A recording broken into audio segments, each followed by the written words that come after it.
আসসালামু আলাইকুম প্রিয় দর্শক শ্রোতা, দেশ দেশান্তরের পক্ষ থেকে সবাইকে স্বাগত জানাচ্ছি আজকের এই আলোচনায়।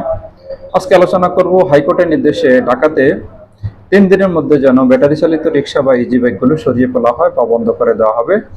এটা নিয়ে যে আন্দোলন চলতেছে, মহাখালীতে সড়ক অবরোধ এবং রেল লাইন অবরোধ করা হয়েছে, সেটা নিয়ে কিছু কথা বলবো। এখন হাইকোর্টের নির্দেশে এই জিনিসটা করা হয়েছে যে 3 দিনের মধ্যে যেন সেগুলো বন্ধ করে দেওয়া হয়।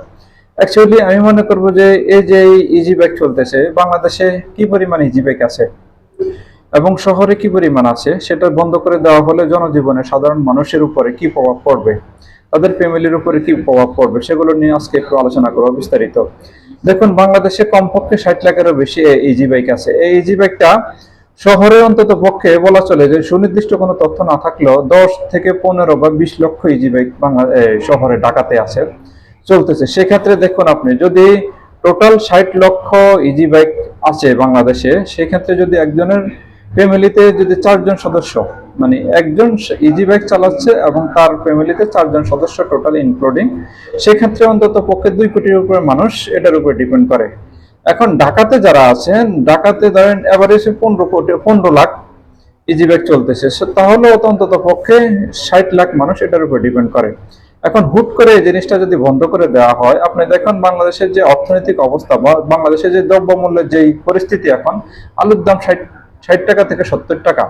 সেই মুহূর্তে যখন ইজি বাইক বন্ধ করে দেওয়া হয়, তাহলে অবশ্যই এটা কাঙ্ক্ষিত যে এরকম একটা আন্দোলন হবে, সমাবেশ করা হবে বা সড়ক অবরোধ করা হবে, এটা কিন্তু কাঙ্ক্ষিত। এখন যদি এরকম একটা অবরোধের পর সরকার এটা থেকে সরে আসে, তাহলে হয়তো বোঝা যাবে যে সরকার মানে দুর্বল, যে কোনো একটা আন্দোলনের কাছে তারা মাথা নোয়াচ্ছে বা যে কোনো কিছু করতেছে। সেক্ষেত্রে অবশ্যই তাদের চিন্তা ভাবনা করা উচিত যে আমরা এই যে এখন একটা পরিস্থিতিতে আছি, বা আমরা তো কোনো জনপ্রতিনিধি সরকার না, আমরা অন্তর্বর্তীকালীন সরকার। হুট করে একটা সিদ্ধান্ত আমরা যদি নেই আর সেটার প্রভাব যদি জনসাধারণের উপর পড়ে, সেক্ষেত্রে কিন্তু জনসাধারণ রাস্তায় নেমে আসবে। সেক্ষেত্রে অবশ্যই ভেবেচিন্তে একটা সিদ্ধান্ত নেওয়া আমাদের উচিত। এখন আরো কিছু কথা বলবো, এই যে অটো রিক্সা বা ব্যাটারি চালিত রিক্সা বা ইজি বাইক গুলো, এগুলো কতটা নিরাপদ? বর্তমানে যে ইজি বাইক গুলো চলতেছে বা যে অটো রিক্সা বা ব্যাটারি চালিত মোটর লাগিয়ে যে রিক্সাগুলো চলতেছে, এটা অত্যন্ত বিপজ্জনক এবং প্রতিনিয়ত দেখবেন আপনি চলাফেরা করতে আপনার চোখের সামনে দেখবেন যে একটা অ্যাক্সিডেন্ট হচ্ছে। আর এটার মূল কারণ হলো যে এটা যে গতিতে চলে, এটা কিন্তু অস্বাভাবিক একটা গতিতে চলে, বাট এটার কিন্তু সিকিউর বা এটা কোনো নিরাপদ না, তারপরেও মানুষ চলে। এটা চলার কারণ কি? এখন বলি, দুইটা জিনিস বলি। বাংলাদেশের যে পরিবহন গুলো আছে, যেমন ধরেন আপনি বাস তো একটা মেন রোডে চলে, আর যে এই যে পরিবহন গুলো, এগুলো কিন্তু আপনার অলি গলিতে চিপা গলিতে দিয়ে মানে আপনার নির্দিষ্ট জায়গায় পৌঁছে যেতে পারেন সময়ের মধ্যে, বা সময়ের আগেও চলে যেতে পারেন যে গতিতে চলতেছে। আরেকটা জিনিস বলবো, সেটা হলো ধরেন আপনি উবারে চলবেন, উবারে কিন্তু একটা খরচ, বেশ একটা ব্যয়বহুল খরচ, সেটা কিন্তু সচরাচর সবাই উঠতে পারে না। আর সিএনজির কথা বলবো, সিএনজি ধরেন সিএনজি এভেলেবেল পাওয়া যাচ্ছে, যদিও সেটা সিএনজি এভেলেবেল পাওয়া যায়, আপনি দেখবেন যে সিএনজি কিন্তু কোনো মিটারে চলে না। সেটা তারা একটা দাবি করে, একটা ভাড়া দাবি করে, আপনি গেলে গেলেন, না গেলে নাই। এখন সেই যে 200-300 টাকা দিয়ে সিএনজি তে যাবেন, সেটাও কিন্তু অনেকের পক্ষে, জনসাধারণের পক্ষে সম্ভব না। আর উবারে চলাও সম্ভব না, বা মেট্রো রেলে যারা চলেন, সেটাও কিন্তু অনেকের কাছে বিলাসিতা বলে মনে হয়। যারা 20 টাকা 25 টাকায় মানে মোটর চালিত রিক্সা অনেক দূর যেতে পারেন, সেখানে তারা কিন্তু এইসব জিনিসগুলো ব্যবহার করেন না, সচরাচর করা সম্ভব হয় না অনেকের দ্বারাই। সেই ক্ষেত্রে যদি এই জিনিসটা হুট করে আপনি তুলে দিবেন বা সরকার নির্দেশ দেয় এটা তুলে দিবেন, সেটাও কিন্তু যেমন যারা চালায় তাদের উপরেও এটার প্রভাব পড়বে, এবং যারা পরিবহন মানে ব্যবহার করে তাদের উপরে এটার কিন্তু একটা প্রভাব পড়বে। সেক্ষেত্রে আমি মনে করি এটাকে সিদ্ধান্ত খুব নিখুঁতভাবে নিতে হবে, কোন কোন জায়গায় কোন কোন রাস্তায় এটা চলতে পারবে সেটার একটা নিয়ম কানুন থাকবে, এবং কোন কোন রাস্তায় এগুলো উঠতে পারবে না সেগুলোর একটা সুনির্দিষ্ট নিয়ম থাকা উচিত। এবং আরেকটা কথা বলবো, এগুলো হুট করে বন্ধ না করে দেওয়া, এটা অ্যাকচুয়ালি কিন্তু কোনো লিগেল কোনো পরিবহন না, এটা কোনো নিবন্ধিত না, এবং এটা সরকারের কোনো লিগেলিটি নাই। এই জিনিসটা যেটা চলতেছে ব্যাটারি চালিত, সেক্ষেত্রে যেহেতু নাই, তারপরে এটা কিন্তু বাংলাদেশে এভেলেবেল আছে, বা এটা এতটাই ব্যাপকভাবে চলতেছে। এখন দেখা যায় যে জেলা শহরগুলোতে এটা যানজটের কারণে আপনি দেখবেন যে চলাফেরা করা প্রায় মুশকিল হয়ে গেছে। এখন একটা কথা বলবো, সরকার এখন যেটা করতেছে যে না, বন্ধ করে দিচ্ছে, শহরে পর্যায়ক্রমে সব বন্ধ করে দিবেন, এটা এখান থেকে বন্ধ না করে এটা তো কিছু কিছু জিনিস ইম্পোর্ট হচ্ছে, বা এটার তো একটা কারখানা আছে যেখানে এটাকে বানাচ্ছে। তো তো সেক্ষেত্রে এটা তো কোনো ছোট জিনিস না, এটা চুরি করে আনতেছে না, এটা কোনো গোল্ড না, এটা ডায়মন্ড না, এটাকে পকেটে করে ইনপুট করে নিয়ে আসবে কেউ। এটা বড় বড় লোহা অলংকার এসব মোটর টোটর এগুলো তো ইনপুট করে আনতে হয়, আনে। সেক্ষেত্রে ওগুলোর উপর পদক্ষেপ নেওয়া উচিত, বা ওই যে কারখানাগুলো যেখানে বানাচ্ছে সেখানে পদক্ষেপ নেওয়া উচিত, ওগুলো বন্ধ করে দেওয়া উচিত, বা ওগুলোর একটা সময়সীমা বেঁধে দেওয়া উচিত। এগুলো করা উচিত। কিন্তু আপনি যখন বন্ধ করে দিবেন একটা জিনিস হুট করে তুলে দিবেন, তখন দেখা যাবে যে এই যে সাধারণ মানুষটা, যে মানুষটা একটা ইজি বাইক কিনেছেন বা একটা মোটর লাগিয়ে রিক্সা চালাচ্ছেন, সে হয়তো কিস্তিতে টাকা তুলে আনছেন, তিনি একটা এই জিনিসটা কিনেছেন, এই যে মোটর চালিত রিক্সা কিনেছেন বা একটা ইজি বাইক কিনেছেন, যা যা কিনেছেন, এই জিনিসটা হয়তো তিনি কিস্তি দিয়ে তিনি চালাবেন এবং সেটার কিস্তি দিবেন, সেটা তিনি পরিশোধ করবেন। হুট করে এখন এটা যদি বন্ধ করে দেওয়া হয়, তাহলে তিনি এটা কিভাবে কি করবেন, তিনি সেটা কিভাবে পরিশোধ করবেন, বা তার সংসার কিভাবে পরিচালিত হবে। তো এই জন্য এটা যদি উপর থেকে বন্ধ করে দেওয়া হয়, তাহলে কিন্তু হয়তো পর্যায়ক্রমে এই জিনিসটা জনসাধারণের কাছে এতটা এভেলেবেল হইতো না কখনোই।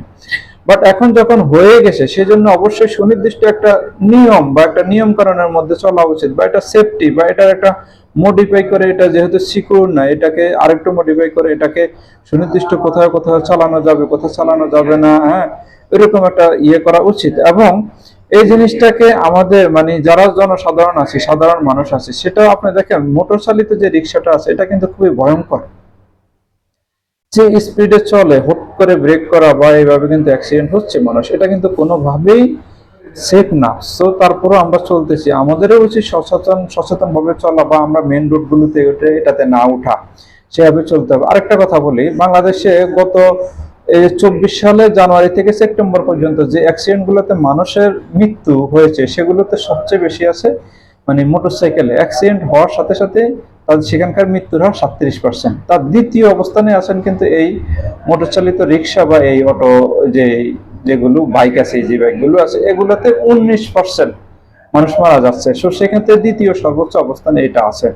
সেক্ষেত্রে আমাদের সবার উচিত, জনসাধারণের সচেতন হওয়া উচিত এবং সেভাবে চলা উচিত। কিন্তু আরেকটা জিনিস বলবো যে জনসাধারণের যে অর্থনৈতিক দুরবস্থা যাচ্ছে, সেখানে সবারই পছন্দের এই জিনিসটা, এটাই ব্যবহার করে কম টাকায় মানুষের যেতে পারে সময়ের মধ্যে, এবং ভিতর দিয়ে হয়তো চলে যায়। শহরের বেলা কিন্তু এটা কিন্তু খুব একটা কমফোর্টেবল মানুষ পরিবহন করে, বা কমফোর্টেবল পরিবহন বলা চলে। আপনি বাসে উঠবেন, অনেক সময় দীর্ঘ সময় জ্যামে পড়ে থাকতে হবে, বসে থাকতে হবে, উবারে উঠবেন ঠিক সেটাই হবে, এবং সিএনজিতে উঠবেন ঠিক সেরকমটাই হচ্ছে। তো সেক্ষেত্রে মানুষের কিন্তু চয়েস এটাই করে। এখন সরকার হুট করে এটা বন্ধ করে দিলে আন্দোলন হচ্ছে, এটা নিয়ে মিছিল মিটিং হচ্ছে, সড়ক অবরোধ হচ্ছে, এরপরে পুলিশ যাচ্ছে, টিয়ার গ্যাস ছাড়তেছেন, সেটা ছত্রভঙ্গ করতেছেন। এটা কিন্তু আমাদের দেশের ভাবমূর্তি নষ্ট হচ্ছে, বা সরকারের যে একটা গ্রহণযোগ্যতা মানুষের কাছে আসে, সেটাও কিন্তু মানুষ মানে সরকার হারাচ্ছেন আমি মনে করব এটা। তো সেই ক্ষেত্রে খুব সুনির্দিষ্টভাবে সুন্দরভাবে একটা পরিকল্পনা করে যে কোনো একটা জিনিসকে বাদ দিয়ে দিব, বা হাইকোর্ট নির্দেশনা দিবে, সেটা কিন্তু একটু আগাম সময় দেওয়া উচিত, আগাম জানানো উচিত যে হ্যাঁ 6 মাস পরে এটা চলতে পারবে না। বাট যদি এখন বলে দেয় যে আগামী জুন থেকে এটা চলবে না, বা এটা এই এলাকাগুলোতে চলবে না, এই রাস্তাগুলোতে চলবে না, হ্যাঁ, এরকম ভাবে বললে সেটার জন্য একটা মেন্টালি প্রিপারেশন মানুষ নিবে, সাধারণ জনগণ নিবে, পরিবহন যারা ব্যবহার করেন তারা নেবেন, যারা চালক আছেন তারা নেবেন। হয়তো তারা সেটাকে গ্রাম অঞ্চলে নিয়ে যাবেন, হয়তো তারা অন্য কথা ব্যবহার করবেন, হয়তো তারা এই পেশা থেকে সরে অন্য কোনো পেশার সাথে জড়িত হবেন। সো সেক্ষেত্রে সতর্ক হওয়া উচিত আমাদের এই সরকারকে। অবশ্যই সেভাবে যে কোনো একটা নির্দেশনা, এখন যে কোনো একটা কথা বললে মানুষ আন্দোলনের জন্য মানে রাস্তায় নেমে যাচ্ছে, যেটা গত আওয়ামী লীগ সরকারের আমলে সেটা করতে পারেনি। বাট এখন কিন্তু যে কোনো বিষয় 210, 20, 100 জন মানুষ হলে তারা আন্দোলন করতেছে, রাস্তায় নেমে যাচ্ছেন। তো সেক্ষেত্রে কিন্তু খুব সচেতন ভাবে, সুনির্দিষ্ট ভাবে চিন্তা করে তারপর একটা সিদ্ধান্ত আমাদেরকে নিতে হবে। প্রত্যেকটা বিষয়ে সেভাবে সিদ্ধান্ত নিয়ে সামনের দিকে এগিয়ে যেতে হবে, যতদিন পর্যন্ত একটা গ্রহণযোগ্য নির্বাচন হচ্ছে না বাংলাদেশে। সো আজকে এখানে শেষ করলাম। সবাই ভালো থাকবেন। আল্লাহ হাফেজ।